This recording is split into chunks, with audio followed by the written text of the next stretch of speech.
Welcome, everybody, to our meeting of the Gordian developer community. We hold these monthly on the first Wednesday of the month.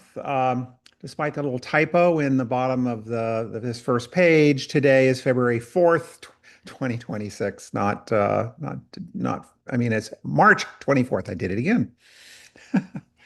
Um, so today our main presentation is on the extensible identifier, or XID, and something new, which is the Garner server.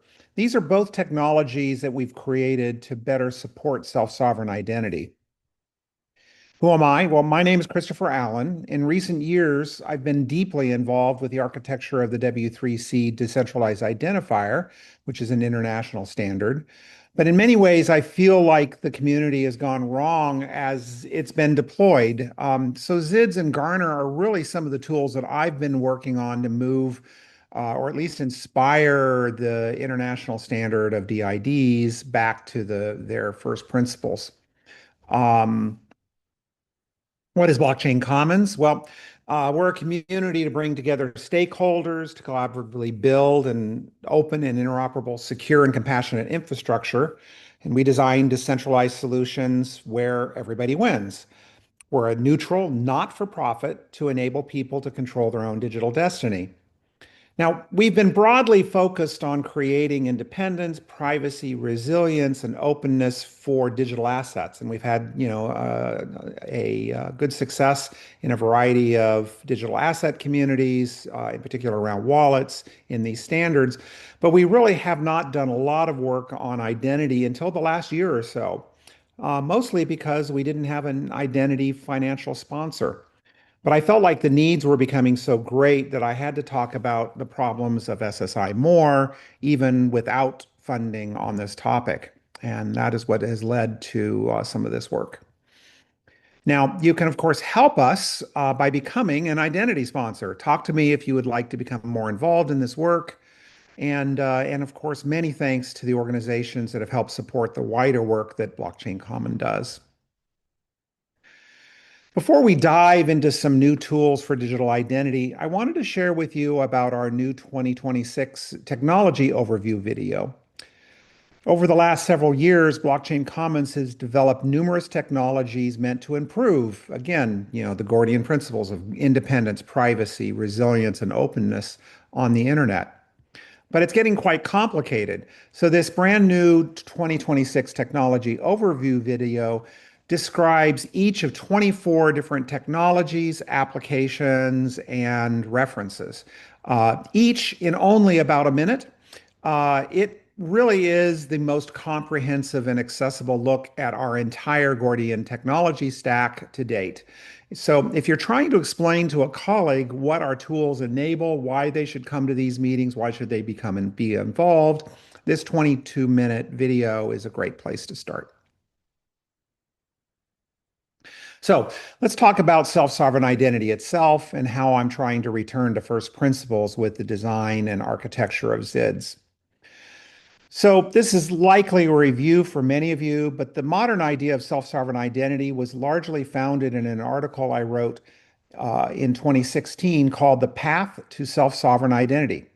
Now, this happened just before the second rebooting Web of Trust, which we ran in conjunction with ID 2020, which was the first United Nations conference on digital identity. So we had a great audience for these principles. The idea was simple. Digital identity is central to our online presence. Thus, we should control it because we are not digital serfs. Now, these 10 principles for self-sovereign identity basically say you, not a gatekeeper, should have total access and control over your identity. Your identity should be long-lasting, and you should have a choice in how it is used and be able to move it to different places. Now, that doesn't mean you can control what other people say about you, just that you control what you say. Unfortunately, self-sovereign identity, as I imagined it back in 2016, seems to be failing. And I think in large part it's due to developers neglecting these 10 principles. Lately, I'm finding that issuers have way too much control. They're the only ways to create identities, and they get to decide what you must reveal about your identity. They've also built in other forms of centralization and even sometimes phone home behaviors into their supposedly decentralized identifiers. In particular, KYC, age verification, and collection of your data because it, quote, has a legitimate business purpose has become normalized. So I built XIDs to be a reference implementation for how self-sovereign identity can be done right. They're totally self-contained and they're totally controlled by the holder. No one else is involved, so there is no possibility for centralization or outside control. Now, looking back at the 10 principles of self-sovereign identity, the XID ensures that a holder has access, transparency, and control.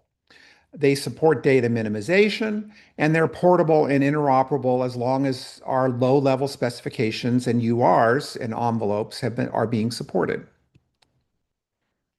Thus, I think XIDs are very important, not just as an alternative to the DID spec, but as a promise of what the DID spec could be. I've jokingly called it DID 3.0, and we're at like 1.1 now.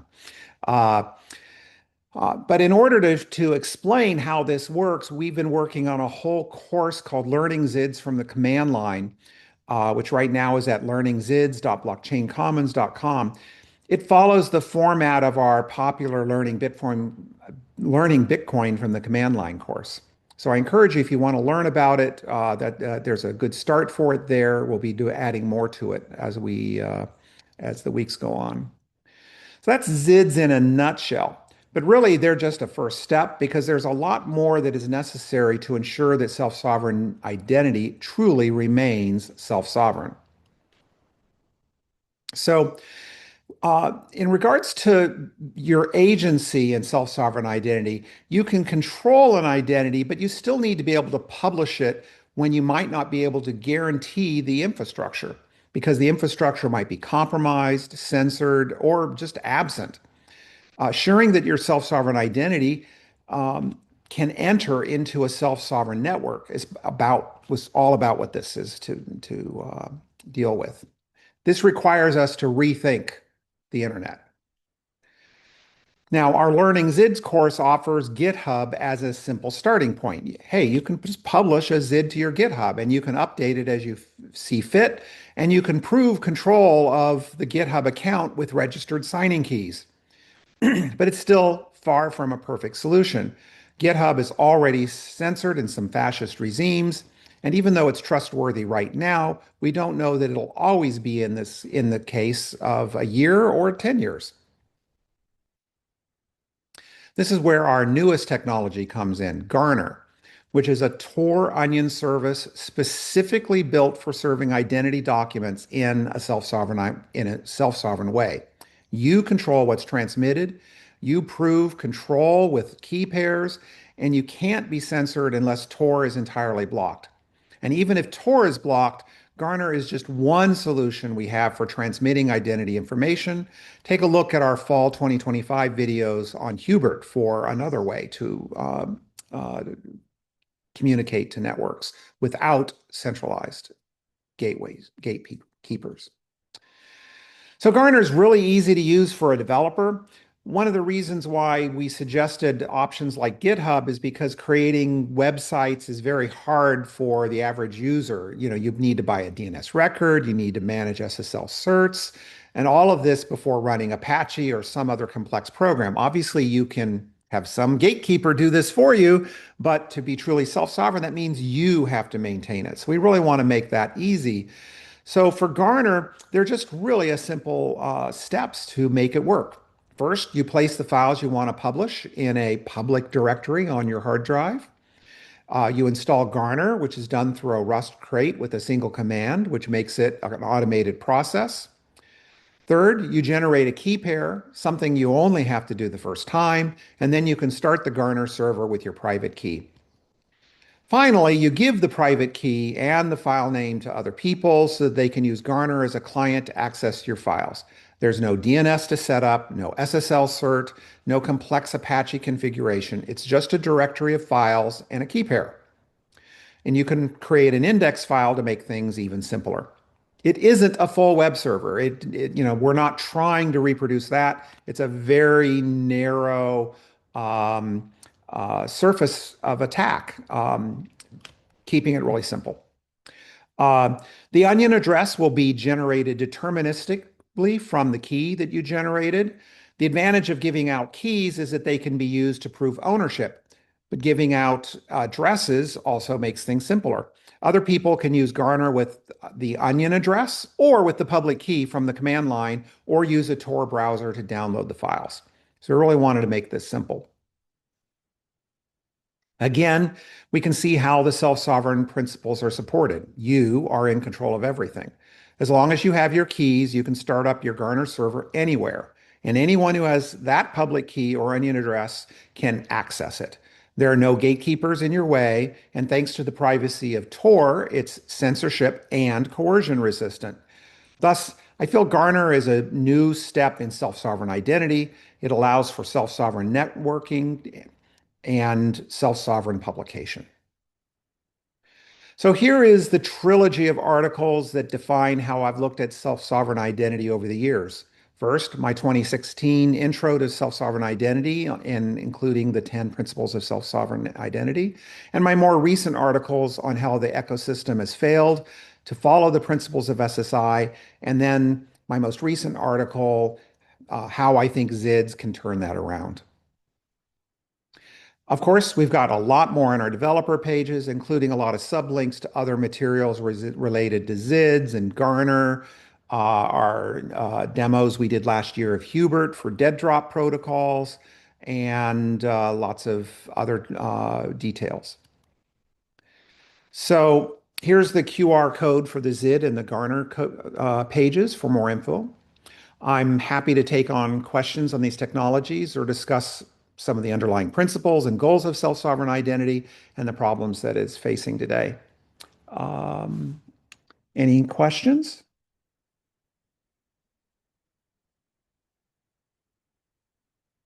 Anybody using Tor now?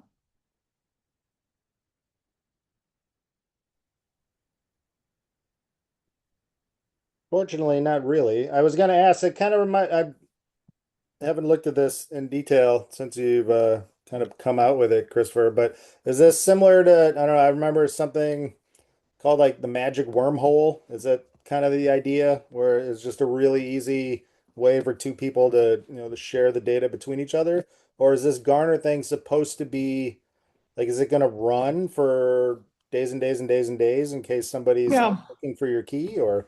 yeah. So it serves a particular space. So first off, you can create an ephemeral key, and it's a very lightweight service. So you just basically turn it on, share your envelope information, and then you just send your public key on Signal or on various kinds of channels. And then, when the server comes down, do another ephemeral key. So in that sense, it can be used in a very ephemeral fashion. It's not quite the same as the magic wormhole, um, in the sense that I believe that's more of a peer-to-peer protocol. So, but part of the problem is, how do you bootstrap the peer-to-peer protocols? Because you really have to have keys from both parties.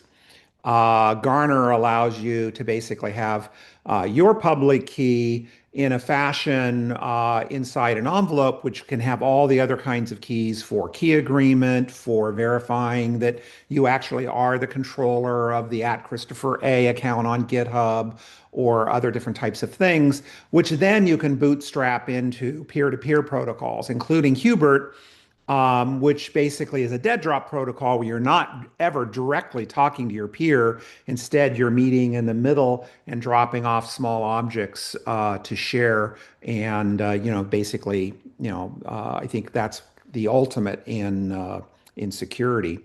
Um, the uh, so you can also, of course, save the ephemeral key that you created, and start Garner again for a more persistent server, and use that as an alternative key inside your XID document. Again, XIDs are designed to be rotatable. They're designed to support key separation and all the, kind of the best principles here. So that way you're not locked into a single root key.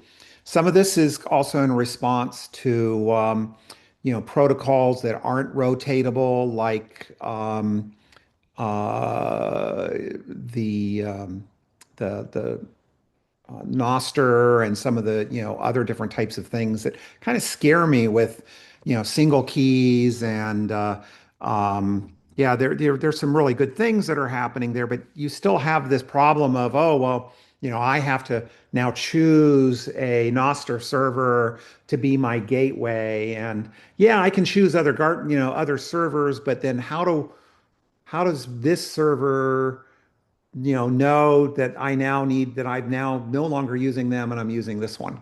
So I wanted to have some self-sovereign bootstraps. Another important point here for those people who are doing the current DIDs is that although Garner was designed with envelopes in mind, there's no reason why you can't offer a DID controller document or a VC controller document or verifiable credentials um, through Garner. So that basically allows you to have a distribution point for your things that you want to publish, uh, and do so in a difficult to censor way. So I think it's some has some useful capabilities outside of just the envelope and the Gordian ecosystem. That Yeah. help, Dan? Yeah, yeah, thank you. That's pretty neat. So I guess I don't know, to go back to what I asked, could Garner be used as a like a persistent, like running 24/7 type of thing?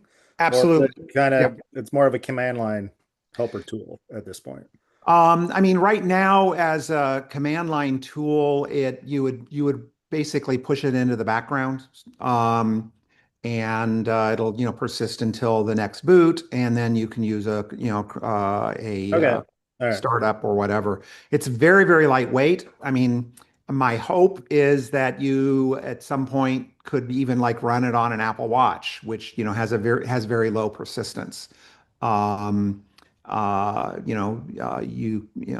Hmm. typical, you know, but Yeah. that may be long enough. I mean, that's kind of the issue. Like Hubert's the same thing. It's like with Hubert, you're leveraging at the base the BitTorrent DHT, which only has a liveness of about 4 hours.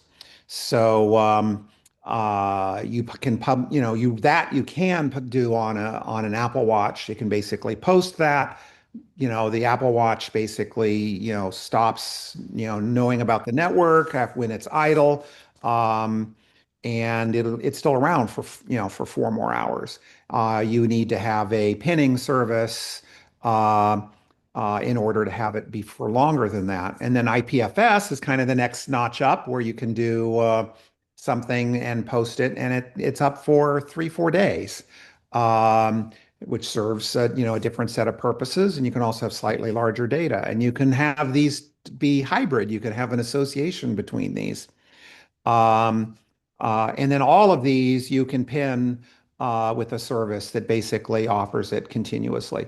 And I think they're just different scenarios for when, hey, I just want to, for 4 hours, make something available to my colleagues to be able to communicate with me, say, to do a Frost Bitcoin coordinator between us, and then I want it gone, after that point. And the fact that with Hubert and these types of things, they're, effectively random numbers as far as to the rest of the world. There's some real value to it. Yeah, I think maybe we should draw up a diagram at some point that shows the difference between Hubert and Garner. But I think most generally, in response to what Dan said, Garner is really intended as the persistent one compared to Hubert, which, as you said, has shorter times between a couple hours and a couple of days. And so I think what Dan was asking is explicitly what was intended with Garner, that it'd be more persistent, even running it all the time if you want. Yeah. I think the other aspect is that Garner is also a one to many. Um, and so, you can absolutely within Gordian envelope address different things to different people, elide different things. But it can be incredibly powerful just simply to have a root envelope that has nothing public in it. It's all elided.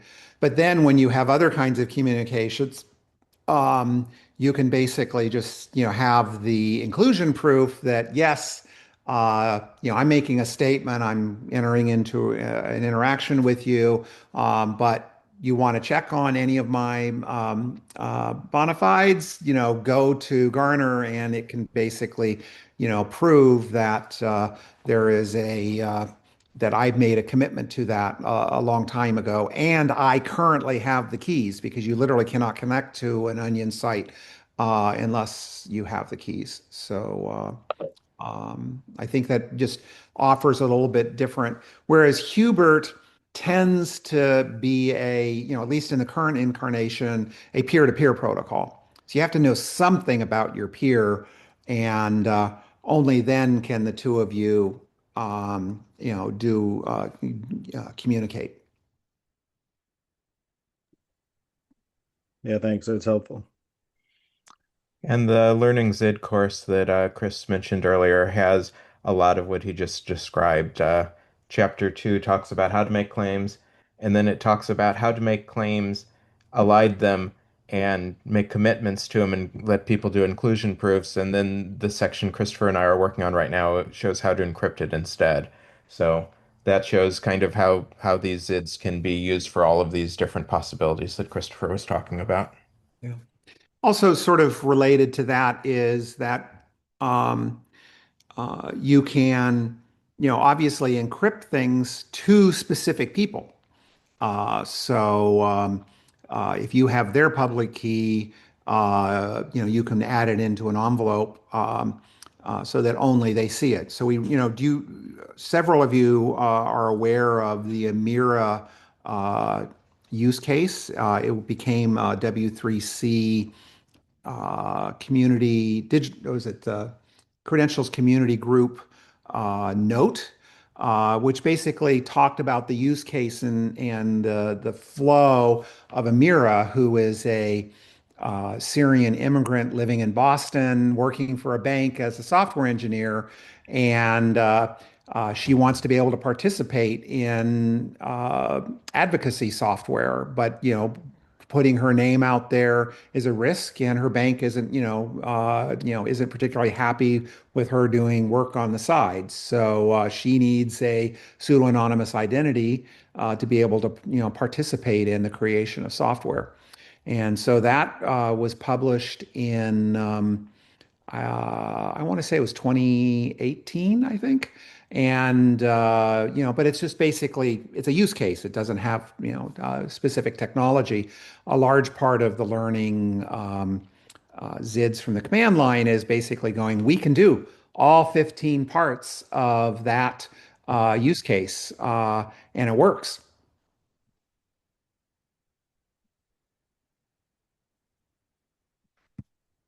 Any other questions, Christian? I see a couple of people I haven't seen before. AFO. Hey, I got a quick question. Sure. How how does quantum threaten this? So, I mean, there's a couple of different issues here. So, first off, the Gordian stack already supports post-quantum crypto. So, if you choose to use it, it's just an option, and it works now. So that's one answer. Um, the problem is that when you move to post quantum, you lose certain performance and size issues, which means right now it's going to be really hard for Bitcoin and Ethereum and other protocols that rely on high performance and small size to function. So I think we're going to be using keys, that are potentially breakable by quantum computers for a long time. That being said, if keys are ephemeral and are only, and signed objects are only out there for, a few hours, then the only possible attackers are, major funded sovereign states that can do things like have, yottabyte collection centers in the desert of all of the, of everything that is trafficked. And even then, with perfect forward secrecy and other different types of things, they basically still have to do a lot of work to do things. So I think there's a continuum. Right now, we're trying to make things um, oblivious to easy attacks. That anything has to be a future attack. I think that we have the two ends. The other extreme is you can go ahead and use the quantum protocols now, at lower performance and larger size. And then between that is perfect forward secrecy, which is something on our roadmap where, basically, a compromise of a key now does not compromise things in the future. Um, I think we know how to do it. It's just more of a roadmap and funding priorities. That help, Rich? Yeah. So the other question I have is, and this is going back to what I was looking at with the ID 2020 stated goals, which were a little bit different than yours, is how does this play and scale to disadvantaged pop populations? Right. So, there, before the use case that we published in Amira, there was another one which was called the Yorum use case, Jorum. And the Yorum use case was very much around the refugee, problem where, you can't give, they can't even necessarily afford a cell phone. Um, so we've definitely been keeping that in mind. That's part of the reason why we made some early choices 3, 4 years ago in the Gordian stack that we wanted everything to be very capable of being run on low-powered devices. Um, and we demonstrated with Lethe Kit and other different types of tools that this was functional and you could do that. So that means that you can have devices that are priced in the expensive smart card category. Um, and these will only get cheaper. Um, but again, you have limitations. You may not be able to do perfect forward secrecy. You're definitely not going to be able to do quantum on these cheap devices. Um, but it's definitely been, part of our DNA of the Gordian stack to keep that in mind. Um, I think the part of the reason why we focused on the Amira model was that right now we need more developers. We need more people working with these tools, trying them out, pushing back on my architecture designs and going, well, wait a second, Carrie does witnesses this way. I love Carrie. And I basically say, well, we do witnesses in a slightly different way, and here's why, but the architecture allows you to use either of them. Um, it's those kinds of things that we need from the community, and having a developer-focused use case now really, I think, enables for broader discussion by the community.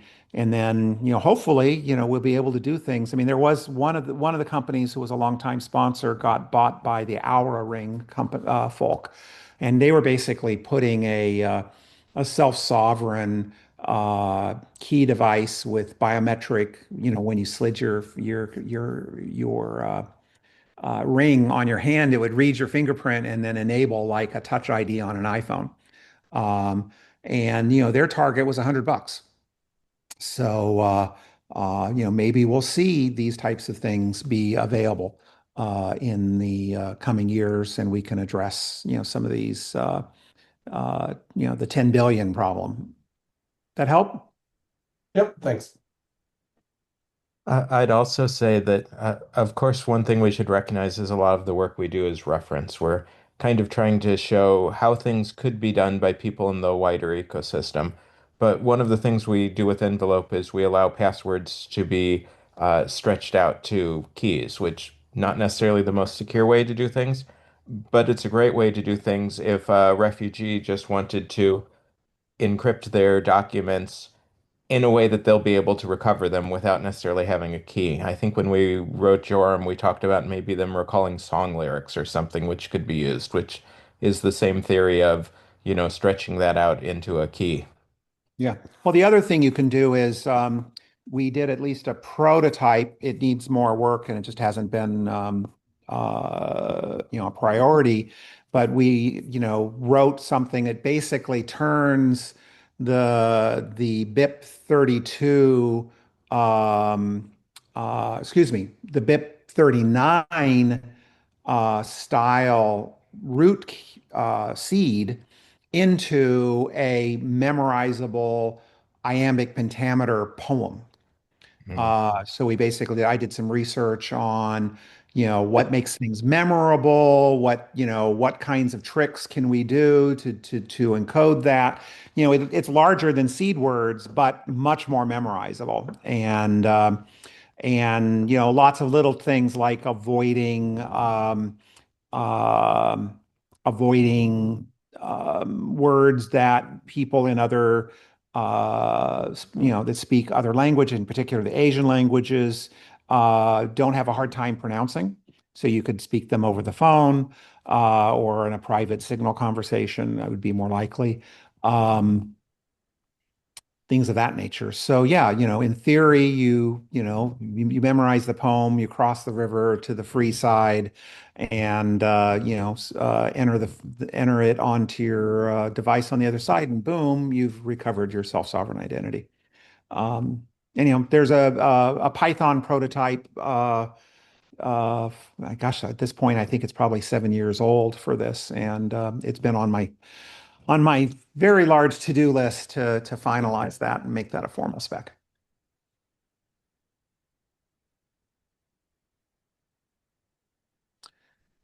Christian, any questions?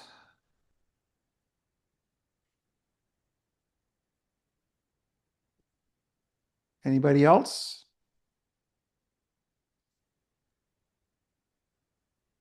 No, not at this time. Thanks, Christopher. Thank you. Well, again, please spread the word about what we're doing. And if you've got ideas about, what you would like to see us, doing in the coming year, where you'd like us to focus, let us know. We're kind of in the roadmap stage right now.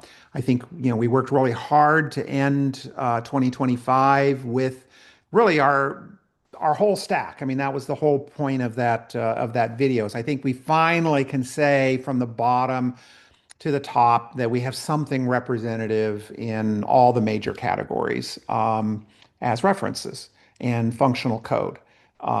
So this year we really need to be looking at, okay, so where does the community want us to focus? Do they want us to focus on frost coordination, on our more with Garner, more with Hubert?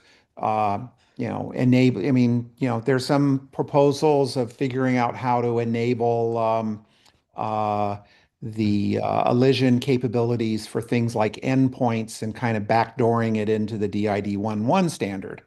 Um, but it could be that, we need to be focusing on, what we're doing with GitHub and with the open integrity and using old-fashioned, ED 25519 keys for supply chain security and protect developers. Right now, there's a Linux initiative that Linux Foundation initiative associated with uh, the Linux kernel of requiring a lot more information from developers in order for them to write code. And this could be something that is good for securing the code, but I think they're really not thinking carefully about the developers and their issues of privacy in their work. And I'd like to maybe see that be addressed.